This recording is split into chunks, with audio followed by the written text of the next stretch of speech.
تو آپ سمجھتے ہیں جس طرح اس وقت اختلافات ہیں پارٹی کے اندر، موجودہ صورتحال میں یہ اختلافات ختم کون کر سکتا ہے؟ ایک کون کر سکتا ہے؟ دوسرا میرا سوال آپ سے یہ ہوگا کہ کوئی فارورڈ بلاک کی اطلاعات ہیں آپ کے پاس؟ فارورڈ بلاک بننے جا رہا ہے پاکستان تحریک انصاف میں؟ میرا خیال ہے کہ یہ انتشار جو ہے وہ اتنا مؤثر ہے کہ فارورڈ بلاک کی شاید اب ان کو ضرورت ہی نہ پڑے۔ آلریڈی 13-14 لوگوں کی لسٹ دی ہوئی ہے کہ ان ایم این ایز کو فارغ کرنا ہے پی ٹی آئی سے، اور تمام ایم این ایز حضرات کو بھی علم ہے۔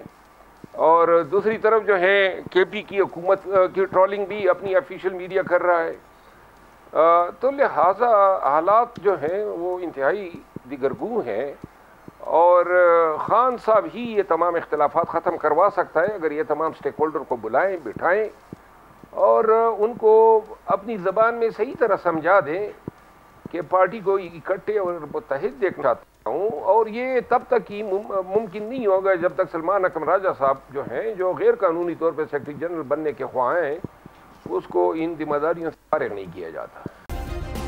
سبسکرائب کریں اور بیل دبائیں تاکہ کوئی خبر رہ نہ جائے۔